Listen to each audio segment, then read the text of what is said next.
वक्रतुंड महाकाय सूर्यकोटि समप्रभा निर्विघ्नं कुरु मे देवा सर्वकार्येषु सर्वदा। गुरुर्ब्रह्मा गुरुर्विष्णु गुरुर्देवो महेश्वरः गुरुः साक्षात् परब्रह्म तस्मै श्री गुरवे नमः। ഓം ശ്രീ ഗുരുഭ്യോ നമ. SMECT KP അസ്ട്രോ സെൻറ്റർ നിങ്ങളേവരെയും സ്വാഗതം ചെയ്യുന്നു. നിങ്ങൾക്കും നിങ്ങളുടെ കുടുംബാംഗങ്ങൾക്കും എല്ലാവിധ ഐശ്വര്യങ്ങളും ഉണ്ടാവട്ടെ എന്ന് പ്രാർത്ഥിക്കുന്നു. ഇന്നത്തെ നമ്മുടെ വിഷയം സെപ്റ്റംബർ മാസത്തിലെ സമ്പൂർണ്ണ ഫലങ്ങളാണ്. അതിനു മുമ്പ് ഈ ചാനൽ ആദ്യമായി കാണുന്നവരൊക്കെ ആണെങ്കിൽ ഒന്ന് മറക്കാതെ സബ്സ്ക്രൈബ് ചെയ്യുക. പിന്നെ ജ്യോതിഷം പഠിക്കാനൊക്കെ താല്പര്യമുള്ളവർക്ക് SMECT KP അസ്ട്രോ സെൻറ്ററുമായിട്ട് ബന്ധപ്പെടാവുന്നതാണ്. അതേപോലെ തന്നെ ജ്യോതിഷ കൺസൾട്ടേഷനും SMECTയുമായിട്ട് ബന്ധപ്പെടാവുന്നതാണ്. പിന്നെ ഈ ജ്യോതിഷം പഠിക്കാൻ പ്രത്യേകമായ പ്രായപരിധിയോ ജാതിയോ മതമോ ഒന്നും നോക്കേണ്ട ആവശ്യമില്ല. ആർക്കും പഠിക്കാവുന്ന ഒരു ശാസ്ത്രമാണിത്. ഇനി നമുക്ക് വിഷയത്തിലേക്ക് കടക്കാം. അതായത് സെപ്റ്റംബർ മാസം 1-ാം തീയതിയിലുള്ള ഗ്രഹനില ഒന്ന് പരിചയപ്പെടുത്താം. മിഥുനൻ രാശിയിൽ വ്യാഴവും, കർക്കടക രാശിയിൽ ശുക്രനും, ചിങ്ങം രാശിയിൽ സൂര്യനും, ബുധൻ, കേതു എന്നീ ഗ്രഹങ്ങളും, കന്നിയിൽ കുജനും, വൃശ്ചികത്തിൽ ചന്ദ്രനും, കുംഭത്തിൽ രാഹുവും, മീനത്തിൽ ശനിയുമാണ് ഗ്രഹനില.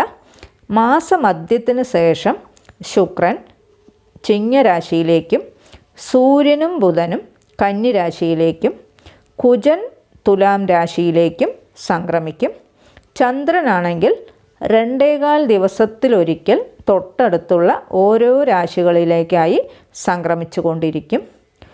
ഈ ഗ്രഹനിലയുടെയൊക്കെ അടിസ്ഥാനത്തിൽ ഒരു രാശിയിലുള്ള 2.25 നക്ഷത്രക്കാർക്ക് ഉണ്ടാകാവുന്ന വിശദീകരിച്ചിട്ടുള്ള ഫലങ്ങൾ എന്തൊക്കെയാണെന്ന് നോക്കാം. ഇടവം രാശിയിലുള്ള കാർത്തിക 2, 3, 4 പാദം, രോഹിണി മകീരത്തിൻ്റെ 1, 2 പാദം എന്നീ നക്ഷത്രങ്ങളിലൊക്കെ ജനിച്ചിട്ടുള്ളവർക്കും, അതേപോലെ തന്നെ ഇടവ ലഗ്നത്തിൽ ജനിച്ചിട്ടുള്ളവർക്കും, പിന്നെ സൂര്യൻ്റെ ദശ നടക്കുന്നവർക്കും, ചന്ദ്രൻ്റെ ദശ നടക്കുന്നവർക്കും, കുജൻ്റെ ദശയൊക്കെ നടക്കുന്നവർക്കും ഈ മാസം രാശിനാഥനും ലഗ്നാധിപനുമായ ശുക്രൻ്റെ തൃതീയ ചതുർത്ഥ ഭാവസ്ഥിതി കൊണ്ട് മനസ്സിന് ഉന്മേഷവും ഉണർവും സുഖ സൗകര്യങ്ങളുമൊക്കെ വർദ്ധിക്കും. മനസ്സിനൊക്കെ സന്തോഷം തരുന്ന ചെറിയ ചെറിയ ഉല്ലാസയാത്രകൾ ഉണ്ടാകാനുള്ള യോഗങ്ങളൊക്കെ ഉണ്ട്. വീടൊക്കെ മോടി പിടിപ്പിക്കാൻ ഉത്സാഹം കാണിക്കും. പിന്നെ ആഡംബര വസ്തുക്കളൊക്കെ വാങ്ങിച്ചേർക്കും. വില കൂടിയ വാഹനങ്ങളൊക്കെ വാങ്ങിക്കാനുള്ള യോഗവും കാണുന്നുണ്ട്. പഴയ വാഹനങ്ങളൊക്കെ കൊടുത്ത് പുതിയ വാഹനം വാങ്ങിക്കാനും ആലോചിക്കും. തന്നെപ്പറ്റി ആരെന്തൊക്കെ പറഞ്ഞാലും അതൊന്നും അത്ര വലുതായി എടുക്കാതെ ചെയ്യേണ്ട കാര്യങ്ങളെ വളരെ ഭംഗിയായൊക്കെ ചെയ്തു തീർക്കും. ആത്മവിശ്വാസമൊക്കെ വർദ്ധിക്കും. ഇവരെ പറ്റിയുള്ള നല്ല വിഷയങ്ങൾ, നല്ല അഭിപ്രായമൊക്കെ സമൂഹത്തിൽ അറിയപ്പെടും. കലാപരമായ കാര്യങ്ങളിൽ കൂടുതൽ താല്പര്യങ്ങളൊക്കെ ഉണ്ടാകും. കലാപരമായ കഴിവുകളൊക്കെ തെളിയിക്കാനുള്ള അവസരങ്ങളും ഇവരെ തേടി വരും. എപ്പോഴും സന്തോഷമായിരിക്കാൻ ഇഷ്ടപ്പെടുന്നവരാണ്. മറ്റുള്ളവരുടെ അനാവശ്യമായ ഒരു കാര്യങ്ങളിലും ഇടപെടാൻ തീരെ ഇഷ്ടപ്പെടുകയില്ല.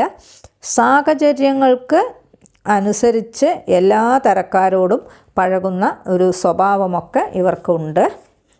ചിലരോടൊക്കെ പ്രത്യേക സ്നേഹമൊക്കെ തോന്നും. അത്യാവശ്യമായിട്ടുള്ള സാധനങ്ങളൊക്കെ ആണെങ്കിലും അതൊക്കെ ആഡംബരമായിട്ടാണ് ഉപയോഗിക്കുക. സ്വത്തുക്കൾ വാങ്ങിച്ചേർക്കാൻ ശ്രമിക്കും. ധനപരമായിട്ടുള്ള എല്ലാ കാര്യങ്ങളിലും നല്ല ഉയർച്ച ഉള്ളൊരു മാസം തന്നെയാണ്. മറ്റുള്ളവരെ സ്നേഹത്തോടു കൂടിയൊക്കെ ഉപദേശിക്കാൻ ശ്രമിക്കും.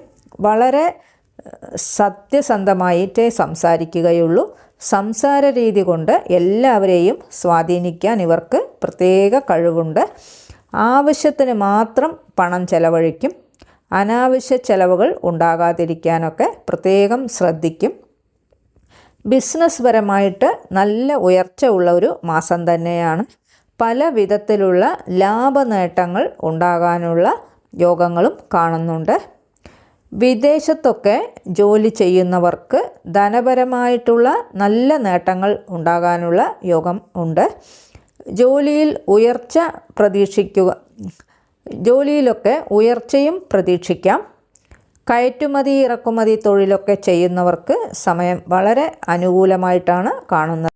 കമ്മീഷൻ അടിസ്ഥാനത്തിൽ തൊഴിലൊക്കെ ചെയ്യുന്നവർക്കും അതേപോലെ ഷെയർ മാർക്കറ്റിലൊക്കെ പ്രവർത്തിക്കുന്നവർക്കും ഈ മാസം വളരെ അനുകൂലമായിട്ടുള്ള സാഹചര്യങ്ങൾ ഉണ്ടാകും. അതേപോലെ തന്നെ യന്ത്രസംബന്ധമായിട്ടുള്ള തൊഴിലൊക്കെ ചെയ്യുന്നവർക്കും ധനപരമായിട്ടുള്ള നേട്ടങ്ങൾക്കുള്ള യോഗമാണ് കാണുന്നത്. ആത്മീയപരമായ വിഷയങ്ങളിൽ താല്പര്യം വളരെ കുറവും. ഏതൊരു കാര്യവും വളരെ ലോജിക്കായി മാത്രമേ ഇവർ ചിന്തിക്കുകയുള്ളൂ. സെൻറ്റിമെൻറ്റ്സിന് യാതൊരു മുഖ്യത്വവും കൊടുക്കുകയില്ല. കായിക മത്സരങ്ങളിലൊക്കെ പങ്കെടുത്ത് കഴിവ് തെളിയിക്കാൻ കഴിയും. ഗണിതത്തിലൊക്കെ താല്പര്യം വർദ്ധിക്കും. എപ്പോഴും സമ്പാദിക്കണമെന്നൊരു ചിന്തയാണ് ഇവർക്ക് കൂടുതലായിട്ട് ഉണ്ടാവുക. കുടുംബത്തിൽ സന്തോഷവും സമാധാനവും ഒക്കെ ഉണ്ടാകും. പിന്നെ സഹോദരങ്ങളുമായിട്ടൊക്കെ നല്ല ബന്ധമാണ് ഉണ്ടാവുക. സഹോദരങ്ങളുടെ ആരോഗ്യനിലയും തൃപ്തികരം തന്നെയാണ്. ഏതൊരു പരിശ്രമങ്ങളിലും വിജയസാധ്യത ഏറെ ഉണ്ട്. അയൽക്കാരുമായിട്ടാണെങ്കിൽ നല്ല സൗഹൃദമുണ്ടാകും. മാതാവിൻ്റെ ആരോഗ്യനില അത്ര തൃപ്തികരമായിട്ട് കാണുന്നില്ല. മാതൃകുടുംബത്തിലുള്ളവരുമായിട്ടൊക്കെ നല്ല ബന്ധമുണ്ടാകും. സന്താനങ്ങളെ കൊണ്ടുള്ള അനുഭവ ഗുണം മധ്യമമായിട്ടാണ് ഈ മാസം കാണുന്നത്.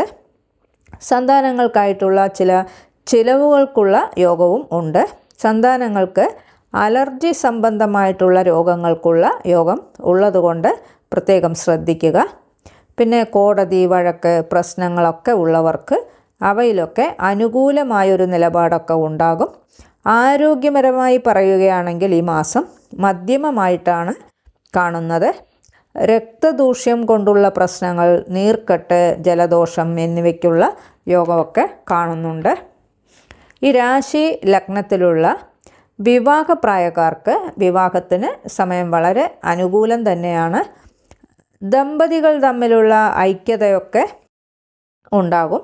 മാസത്തിൻ്റെ അവസാനം ജോലി നിമിത്തമൊക്കെ പിരിഞ്ഞു താമസിക്കേണ്ടതായിട്ടുള്ള ഒരു യോഗം കൂടി കാണുന്നുണ്ട്. സമൂഹവുമായിട്ടൊക്കെ നല്ല ബന്ധമുണ്ടാകും. രാഷ്ട്രീയങ്ങളിലൊക്കെ പ്രവർത്തിക്കുന്നവർക്ക് ലാഭനേട്ടങ്ങൾ ഉണ്ടാകാനുള്ള യോഗം കാണുന്നുണ്ട്. ഒട്ടും പ്രതീക്ഷിക്കാത്ത ലാഭങ്ങൾ ഉണ്ടാകാനുള്ളതായിട്ടാണ് കാണുന്നത്.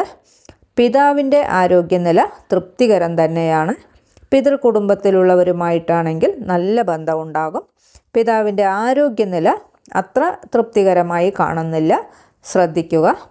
എല്ലാ കാര്യങ്ങളും ഗവേഷണ സ്വഭാവത്തോടു കൂടിയൊക്കെ നോക്കിക്കാണും. കർമ്മസംബന്ധമായിട്ടുള്ള എല്ലാ ഉയർച്ചയ്ക്കും ഉള്ള ഒരു യോഗമൊക്കെയാണ് ഈ മാസം കാണുന്നത്. എല്ലാ കാര്യങ്ങളിലും തൃപ്തി ഉണ്ടാകും. പൊതുവേ ഈ മാസം ഈ രാശി ലഗ്നക്കാർക്ക് വളരെ നല്ല ഫലങ്ങൾ തന്നെയാണ് അനുഭവിക്കാൻ കഴിയുക. ഇവയെല്ലാം ഈ രാശി ലഗ്നക്കാരുടെ ഈ മാസത്തെ ഗ്രഹനിലയുടെ അടിസ്ഥാനത്തിലുള്ള പൊതുവായ ഫലങ്ങൾ മാത്രമാണ്. അവരവരുടെ ജനനകാല ഗ്രഹനിലയ്ക്കനുസരിച്ച് തത്സമയം നടക്കുന്ന ദശ അപഹാരങ്ങൾക്കനുസരിച്ച് ഫലങ്ങളിൽ ചില മാറ്റങ്ങളൊക്കെ ഉണ്ടാകുമെന്നുകൂടി പ്രത്യേകം ഓർമ്മിപ്പിക്കുകയാണ്. ഈ ചാനൽ ഇതുവരെ സബ്സ്ക്രൈബ് ചെയ്യാത്തവരാണെങ്കിൽ ചാനലൊന്ന് സബ്സ്ക്രൈബ് ചെയ്യുക. പിന്നെ വീഡിയോ ഇഷ്ടപ്പെട്ടുവെങ്കിൽ ലൈക്ക് ചെയ്യുക. നിങ്ങളുടെ വേണ്ടപ്പെട്ടവർക്കും സുഹൃത്തുക്കൾക്കുമൊക്കെ ഷെയർ ചെയ്ത് കൊടുക്കുക. നിങ്ങളുടെ അഭിപ്രായം കമൻറ്റ് ബോക്സിൽ അറിയിക്കുക. വേറൊരു വിശേഷവുമായി നമുക്ക് വീണ്ടും കാണാം. നന്ദി, നമസ്കാരം.